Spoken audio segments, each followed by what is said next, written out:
Mohon izin Ustadz, ana seorang dokter spesialis. Ana punya istri juga seorang dokter spesialis. Ana memiliki masalah kesulitan dalam memimpin rumah tangga. Istri ana selalu dominan dan berpikir lebih cepat dan lebih dahulu dibandingkan dengan ana. Masya Allah. Sehingga ana selalu banyak mendapatkan kesulitan dalam mengambil keputusan, Ustaz.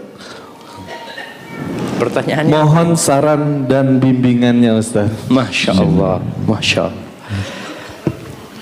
Iya, ini mungkin ada kaitannya dengan apa yang disampaikan Ustaz Sufyan tadi ya.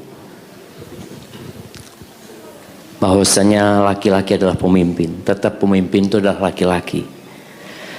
Kadangkala latar belakang keluarga itu berdampak kepada bagaimana mengelola rumah tangga itu.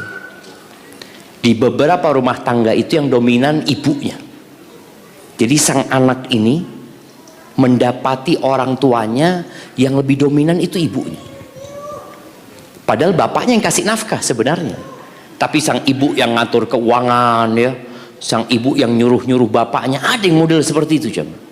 Sehingga ketika sang perempuan ini menikah, dia ingin mempraktekkan yang dia lihat di rumahnya, di rumah tangga dia.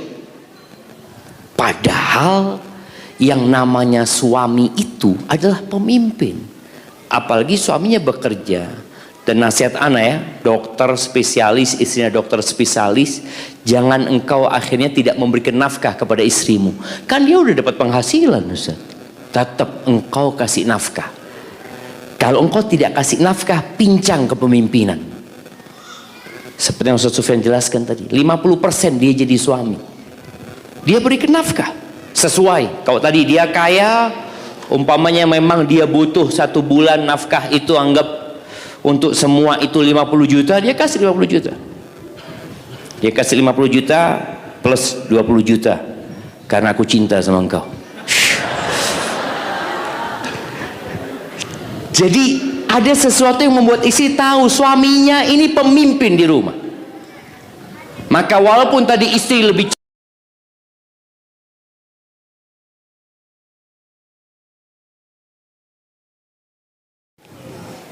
istri menyampaikan pendapatnya, istri menyampaikan idenya, tapi yang mengatakan iya atau tidak siapa?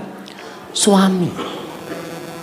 Ini sebagai bentuk penghargaan istri kepada suaminya. Banyak wanita merasa dia sudah menghormati suaminya.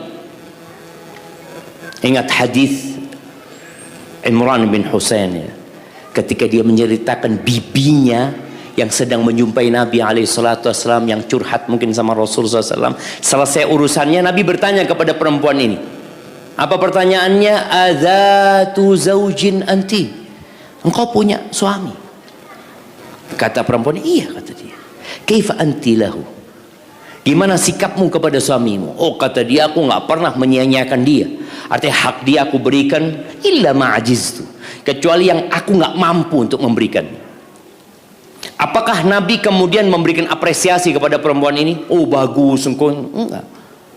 Nabi mengingatkan perempuan dengan sabdanya, unzuri aina anti lahu atau anti minhu fa innama huwa jannatuki aw naruki. Engkau lihat ya bagaimana sikapmu kepada suamimu. Suamimu itu surgamu atau nerakamu. Artinya seorang istri yang tahu suaminya ini surga dia atau neraka dia, dia jadi akan sadar bagaimana aku bersikap. Kalau tadi mungkin sang suami ya memberikan nafkah nggak cukup atau tidak memberikan nafkah, dia bilang kau seperti Khadijah. Yang kaya itu Khadijah apa Nabi Muhammad SAW? Khadijah. Pernahkah Khadijah mengungkit kebaikan dia kepada suami? Nggak ada. Bahkan dia selalu mengatakan engkau.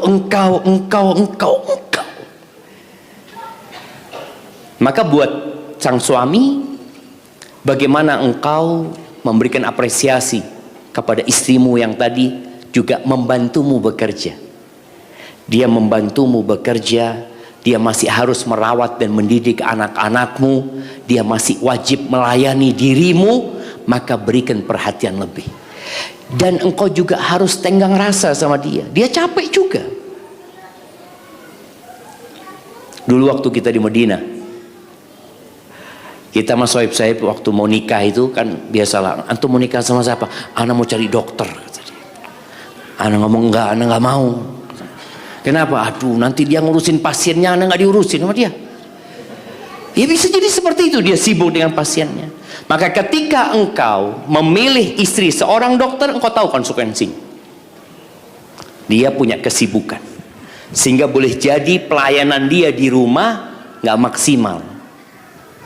Dan itu pilihanmu. Tugasmu sebagai seorang suami, ya nerima. Dengan kondisi seperti itu, kadangkala istrinya diminta, istrinya kecapean, ya kau sadari ya dia capek, sebagaimana dirimu capek. Maka berusahalah membangun rumah tangga itu dengan saling memahami. Cuma tadi yang Anda sampaikan, tolong memberikan nafkah kepada istrimu. Walaupun dia bekerja, tetap engkau memberikan nafkah yang layak. Seperti yang Ustaz Sufyan sebutkan itu. Kalau dia orang kaya, ya beda lah. Kalau orang miskin itu, Anda mesti ingat dulu bedaknya, bedak apa? Ibu, bedak Mars ya. Masih ada yang pakai bedak Mars itu ya. Anda kalau suruh beli sama ibu bedak itu biasanya dulu.